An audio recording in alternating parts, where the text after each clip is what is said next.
Thank you for tuning in. Oh, no, you don't tune in. You download this. So thank you for listening to another episode of the Business of Fun podcast. My guest today is a good one. It is a magician turned strategist, Jimi Gibson.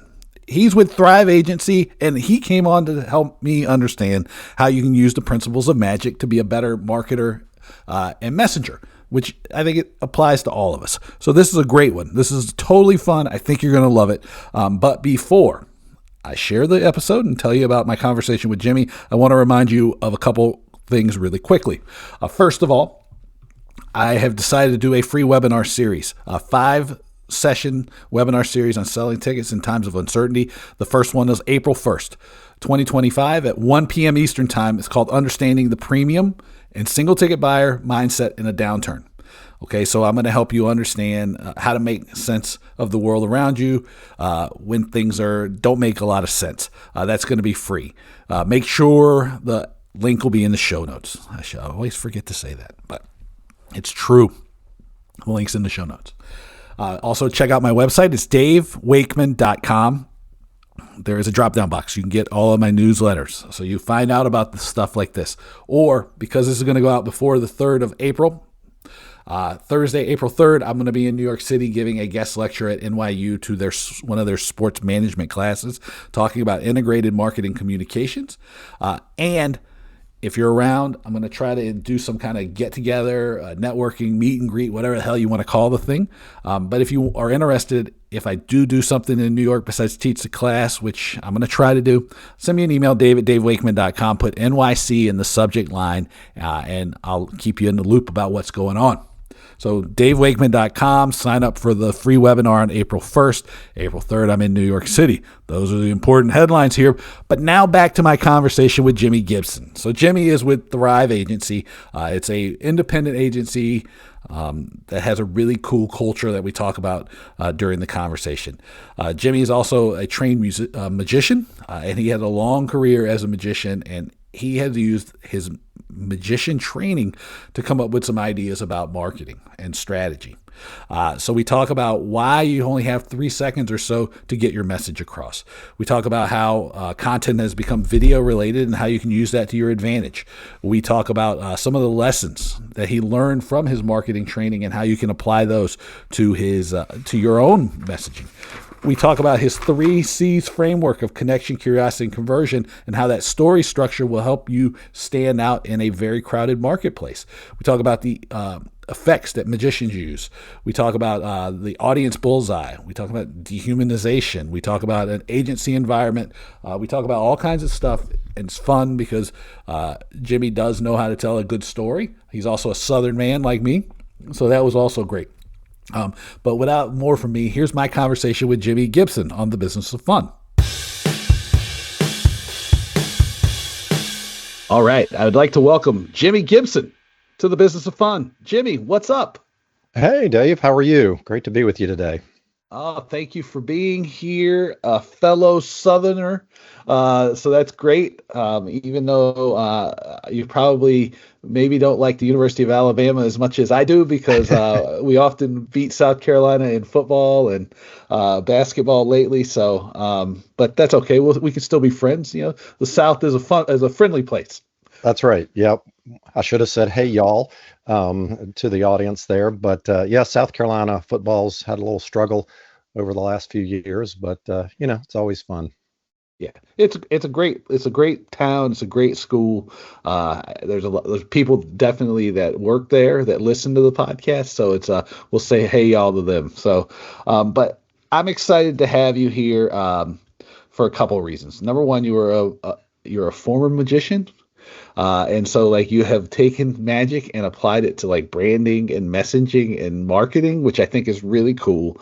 And then as the agency you work for, Thrive Agency, is like a huge independent agency that has like a really cool culture and way of approaching working with clients that I wanted to talk about as well. Because I think that combined between the way your agency works and the magic aspect of it, I think we can teach some people some new ways to look at their challenges. And I thought that would be interesting because I'm always trying to tell a story in a different way. And so thank you for spending some time with us today.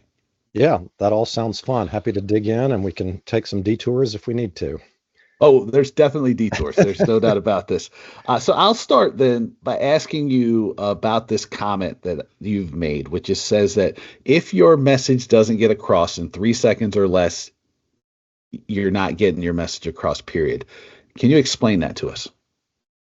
Yeah, I think we're all familiar with that. We live in a world where we probably run out of day before the list that we have. We're trying to navigate the bombardment of messages that are coming our way. If we're in a consumer-based mindset and we're looking for a solution to our problems, whether they be transactional or transformational. Transactional, obviously, hey, I got a clogged sink, or transformational, I need to help my business grow. I am stressed out. I need some therapy, or whatever the case may be.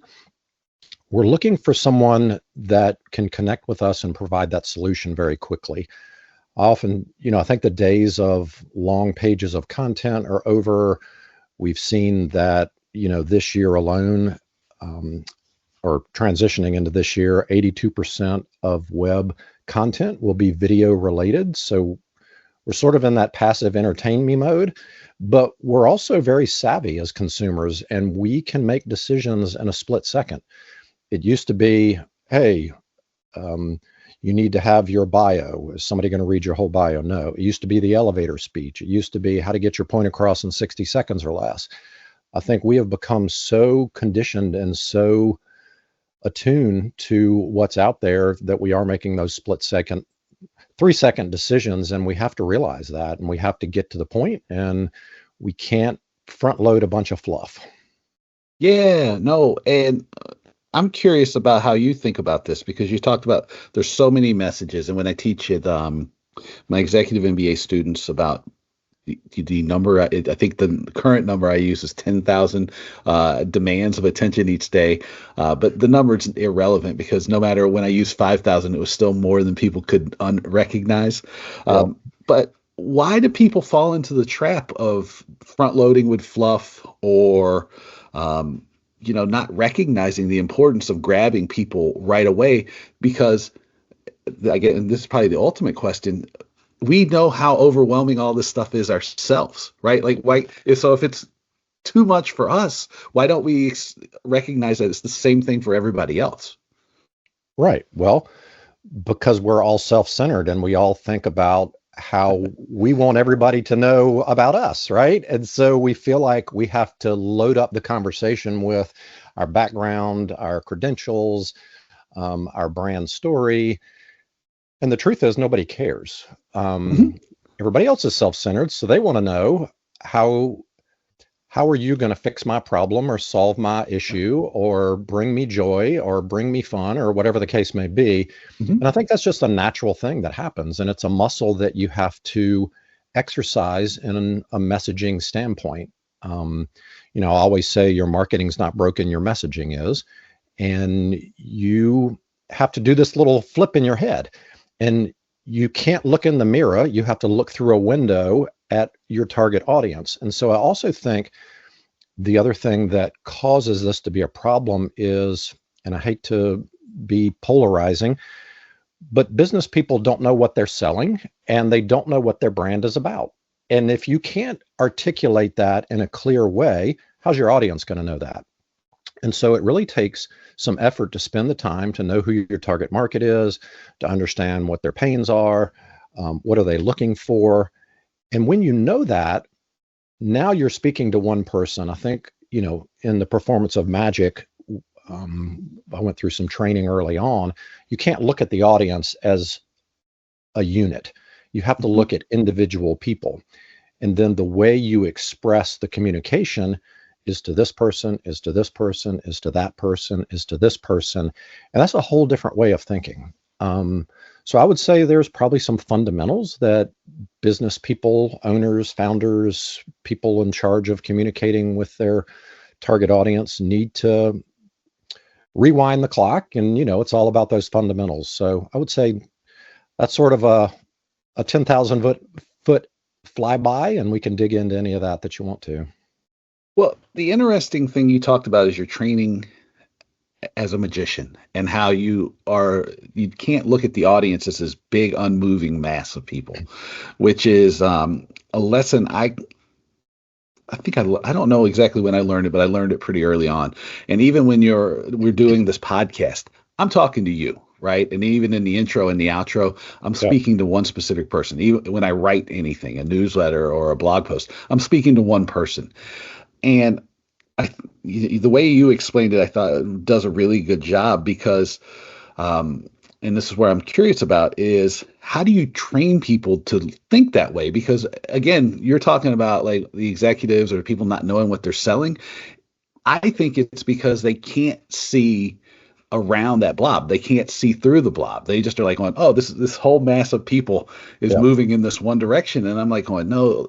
I go, most of your research is basically astrology. If you're trying to line people up by demographics, you're just pulling shit out of, and I say this all the, you're pulling shit out of your ass, and how do you teach people this? Because this is like one of the big challenges. Like going, think about one person, and then you go from small to big, and look for those behaviors.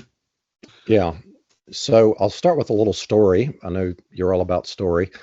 And then we'll transition that into a marketing type of lesson. I think I pulled a membership card out of a box a few years ago where I was part of the Merlin's Mail Order Magic Club when I was 4 years old. And so this has sort of been the lens in which I see the world. And as things progressed in my magic career, I was able to attend a training workshop with a gentleman by the name of Bob Fitch. He was in the original cast of Annie. He directed probably 22 different Broadway productions. And so me and about 9 other magicians convened in Canada, in the Quebec area, to go through this training process. And so one of the first things that we did, it was a very beautiful setting. We went out into this open grassy area. There was a tent set up and the weather was beautiful. And he told us all to take turns standing on a stump. And he said, all I want you to do is I want you to tell me your name, your address, where you come from. Tell me a little bit about your family.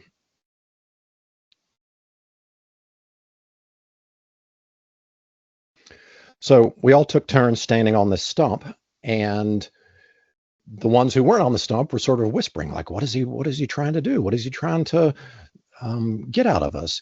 So we thought he was trying to see how well we projected, because we were probably 50 feet away from this stump. So we thought, oh, this is a voice lesson. He wants to see how well we project. And basically, we all did the same thing. We stood at that stump. We looked at the group of 9 people, and we just talked into the air. And so at the end, he jumped up on the stump, and he paused. And he looked at me, and he said, hey there, my name is Bob Fitch. I'm so happy to have you here today. Then he turned his head. He looked at the person sitting beside me. He said, and I live in New York City. My address is so-and-so and so-and-so. And then he paused, and he smiled, and he looked at the person sitting beside that person. And he said, and my wife, Polly, is also here. You'll meet her later in the week. And we have 3 kids. And all of a sudden it clicked. I went, he's just having a conversation 50 feet away. And so we're all thinking, again, this glob of 9 other people. And he's going, no, these are individual conversations where you're connecting with the various people. And so, there were different magicians there. You may have heard of the comedian Nate Bargatze. Well, his dad, Steven, who's a magician, was there. I got to meet him and hang out with him, other people. And so some people did close-up magic. Some people did stage magic. I prefer parlor and stage. And so from that point on, I made it a point, if there was a big mass of people, at some point during the show, I wanted to make eye contact with every single person. And so as I translate that into how we talk to our audience about marketing, often we don't have the ability to see them, right? It might be a podcast where we have listeners. It may be a video that we're putting out on social media. It may be something in written form, whether it's an advertisement or a blog or whatever the case may be. But you should know the makeup of your audience. Now, granted, we call it a target market because that's the bullseye, but there's a pretty good description of who that is. We've talked about, you hear the terms avatar, you've talked about buyer persona, we hear ICP or ideal client profile. I think when we use these terms, it ends up translating into this blob of people, right? I like to consider them characters in a narrative. And that character has wants, needs, aspirations, and goals that they want to achieve.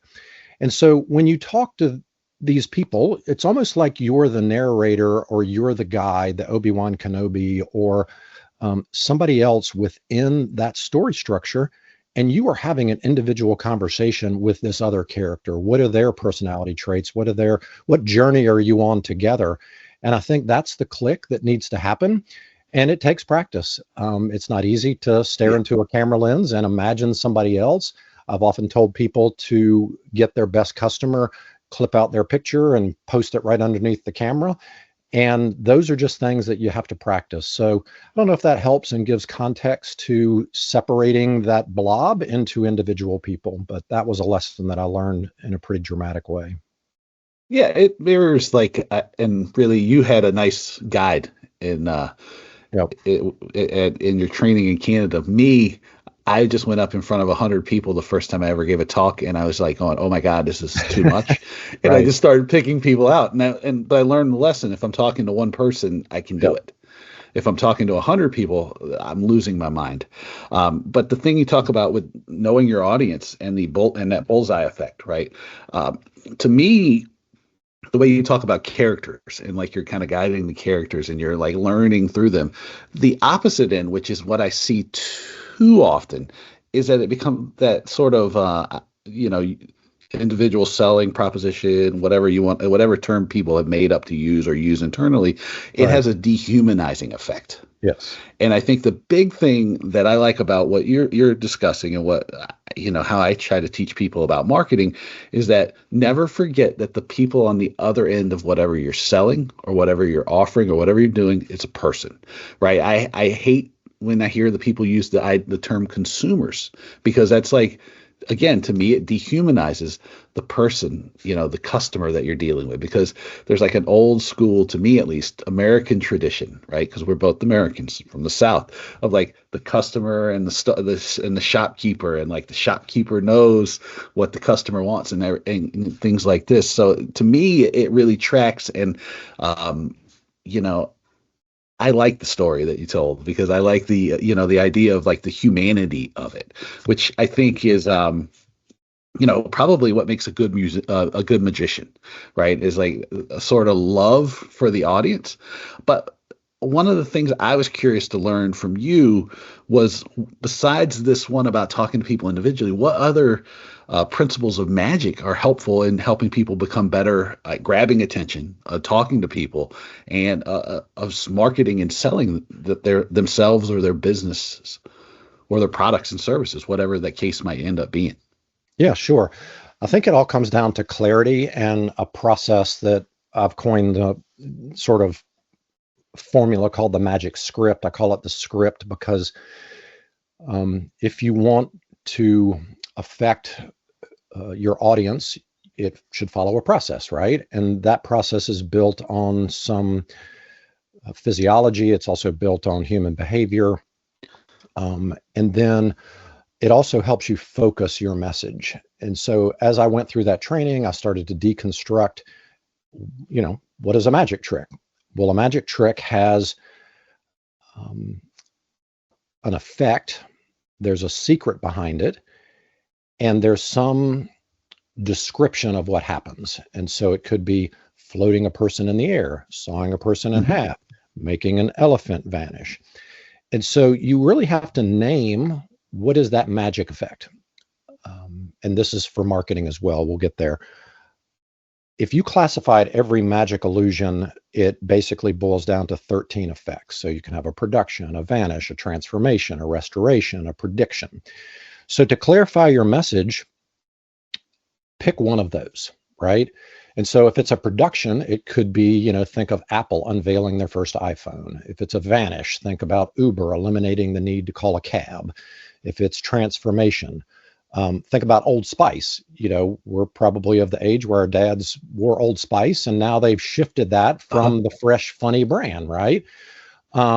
Prediction, it could be predicting the future, anticipating if they go down this path, what should happen. It also involves looking at data or trends.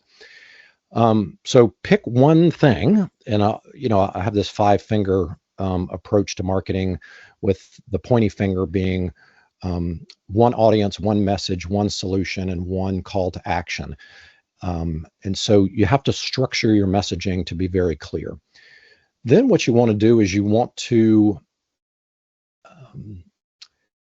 have a connection point. And so as a magician walks out on stage, he or she might be holding a deck of cards, holds up the deck of cards and says, ever wonder if your choices are truly your own? Let's put that to the test. Here I have a deck of cards. And then we want to activate curiosity. Now, when you're activating connection, you are basically triggering oxytocin in the brain. And that oxytocin is that connection or love, or yes, this person is somebody I'd like to get to know better. Then we move into that curiosity where you're building that suspense. And so you say, I want you to pick any card. I want you to think about that in your mind. Now, wouldn't it be crazy if I knew exactly what card you picked? So now you have people sitting on the edge of your seat. And so that's what we need to do in our marketing. You need to have the anticipation of what's coming next. And I think we lose that a lot. I think curiosity in marketing is gone, and we just want to go straight to the win. But, a theatrical term is sitting on the edge of your seat. Why? Because they're not looking at their phone. They're not talking to the person. They're not looking at their watch. They're leaning in. That's actually a release of dopamine. We think about dopamine when people are sort of addicted to social media. Well, it's not the fact they're addicted to social media. They're actually addicted to a resolution or a conclusion or a payoff. And so we put something out on social media and we expect people to like it or share it or that type of thing. What they're actually anticipating is closure, which is a release of serotonin, which when the magician says, great, I want you to put your hand up against mine. I want you to think about that card. And again, we're drawing out that drama. And then if I finally say, it was the Queen of Hearts, all of a sudden that release is like, oh my gosh, that's amazing. That's correct. That's the conversion. So it's connection, curiosity, and conversion. And when you can structure your marketing like that, you are naturally following a story structure. You're working with brain chemistry. And then you're also making this whole interaction feel very natural, feel very good. And I believe and then also that whole sequence can happen very quickly, where I'm not saying it can be 3 seconds, but I think you can make that connection with that other individual in 3 seconds. You and I, before the call, we got on and we found out that we were both from the South. Well, immediately there's some camaraderie and some connection there. And now we're able to have this other, deeper conversation. So if I can just relate that magic script to and I'll just go simple. We work with a lot of home service companies at Thrive Agency, and I'll just say a plumber. So the connection aspect would be a clogged drain always waits for the worst possible moment, right before guests arrive, and you're already late for work. So what's happening there? It's not about me. It's about the situation that somebody can relate to, right? I'm feeling your pain. So that's the connection. So on the other end, the person's thinking, oh, wow, they get me. Then we go into the curiosity phase. What if I could fix that today with no surprises and 100% satisfaction guaranteed? So they go, curiosity, they can fix it today. Usually they tell me they'll be here in a week. 100% satisfaction guaranteed. Okay, that's a risk reversal. I'm intrigued. I'm sitting on the edge of my seat. Then we move into conversion. Book now and we'll clear your pipes before your coffee gets cold. And I go, oh, that's kind of funny. before my coffee gets cold because I've called in the morning, and you've taken someone and you've pushed them to a point where they have the choice to resolve their situation. And so it kind of wraps everything up into the magic, the storytelling, the brain chemistry, that conversational tone, and also the empathetic, I know what you're feeling, I know who my customer is, that type of thing. So anyway, that was probably a little bit longer journey to get to the answer there, but that's kind of the way I see it in my head in helping folks strategize a very intentional process with their messaging. Well, no, I think that's the beauty of the podcast format too, is like you have a chance to expand on your idea in a way that allows you to tell the full story. Yeah. It's also like if people think it's too long, they can skip ahead. It's okay. We the big key though is that there's the idea of the story structure, the connection to curiosity, conversion, the 3 C's, which anytime I can create a little framework for people, I try to, because it helps. Oh, yeah. And it comes back to the humanity of feeling the pain, offering up a solution and creating curiosity, and then giving people a solution, right? I think people overcomplicate a lot of their marketing. I think, and I'm guilty of probably adding to this sometimes, because as a, somebody who teaches people brand management a lot of times, a lot of the examples are people who have, that are well known. So they have a lot of money. They have large budgets to spend. But really, like, some of the best marketing you see is like smaller brands that are using a lot more of direct response, including these call to actions, like you pointed out. That you might not necessarily see show up. That damn Cars for Kids jingle that's still stuck in my head. I mean, So let me ask you then about Thrive Agency, because you talked about some of the work you do, and you do a lot of stuff with professional service providers. Yeah. Again, I think if my research is correct, you're about one of the top like 5%, 10% of agencies size-wise. So you're relatively like large. So it means it gives you a great base of people to work with. And you have a really cool culture. Can you talk about the culture and why it's important? Yeah, absolutely. I think one of the first things when you think about an agency environment, fast paced, lots of things going on, people asked to do a variety of things. We discourage overtime, which is sort of unheard of in the agency world. I remember interviewing at an agency years ago, and they had showers in the creative department. And I went, oh, why do they have showers in the creative department? Oh, that's because I'm not going home. Similar agency experience to mine. Yes. Yeah. So I made a U-turn and was like, oh.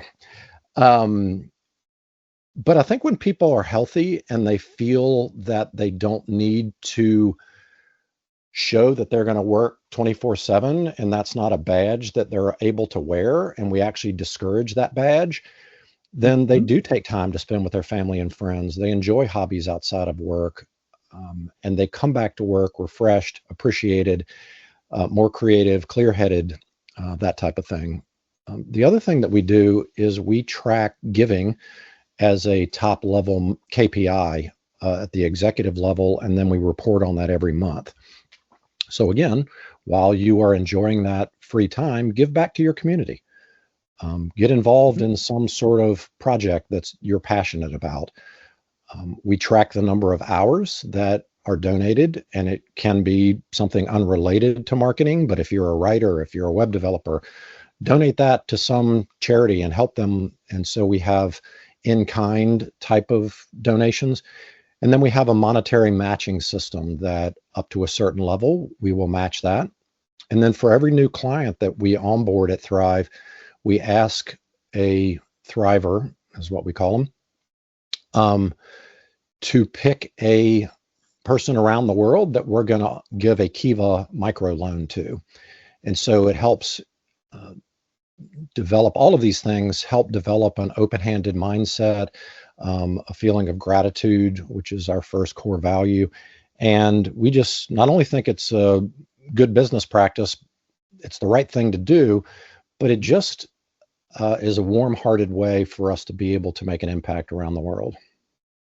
And I like it, right? Because one of the key things that I do, even in my little consulting business, is I give back a certain amount of time. So I enjoy that because number one, it's the right thing to do. But then number two, it's like you don't understand the compounding impact of doing the right thing and like having, I think you called it an open-handed or open-hearted way of dealing with the world.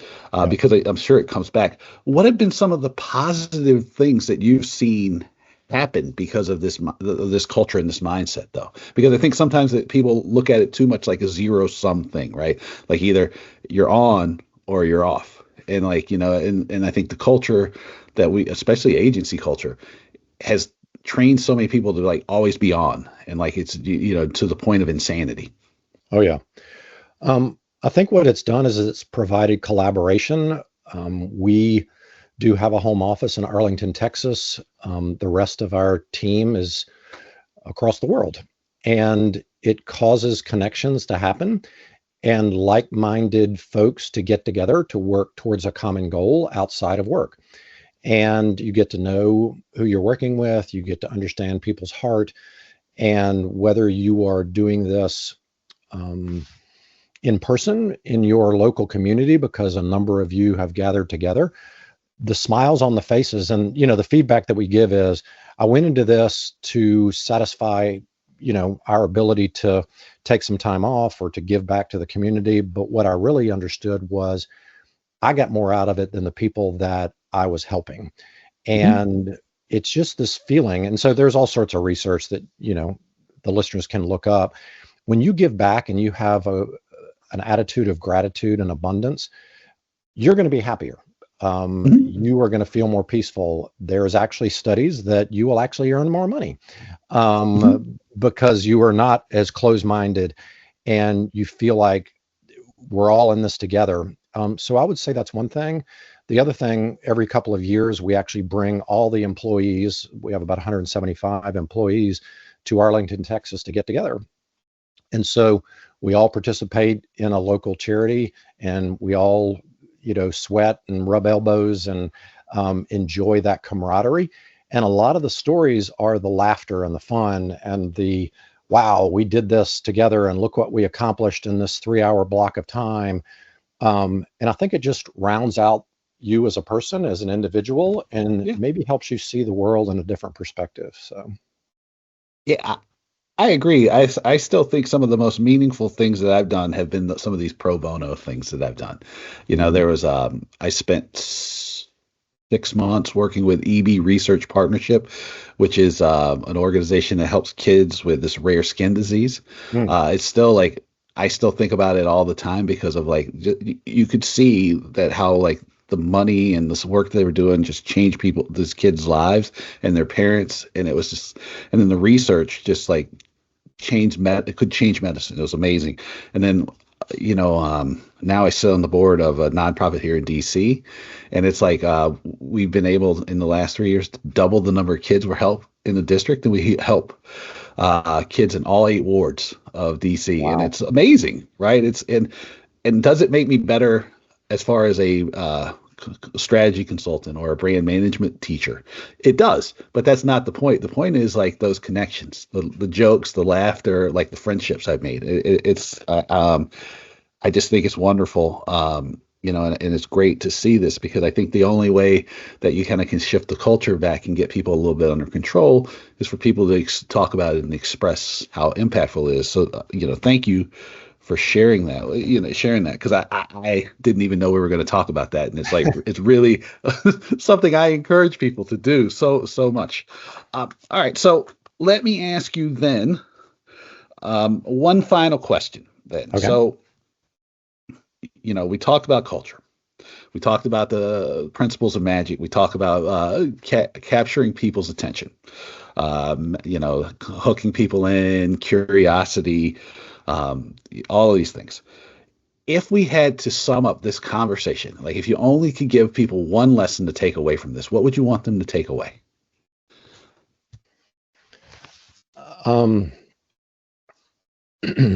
So I'm going to refer back to a TEDx talk that I gave, and it says, you have magic power. use it for good. And you can go watch the TEDx talk. Maybe Dave will put the link in the show notes. I can do that. Absolutely. Yep.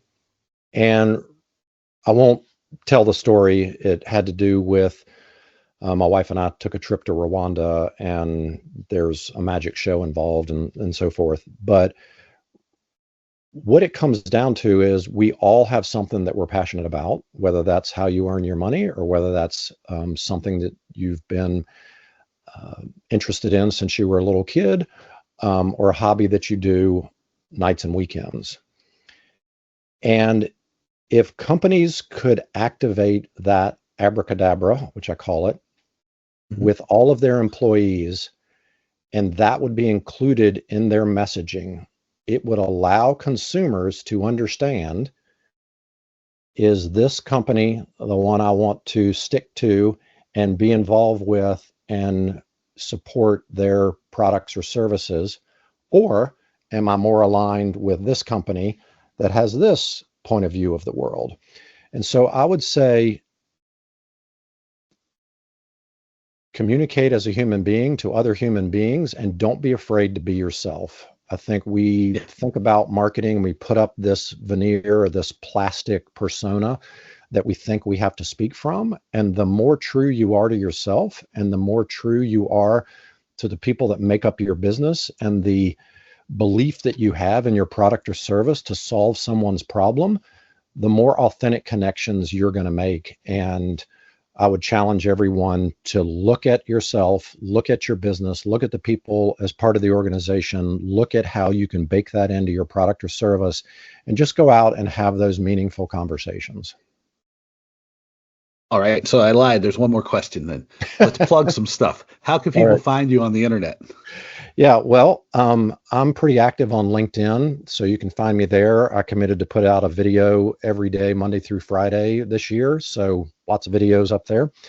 And then Thrive Agency is just how it sounds, thriveagency.com.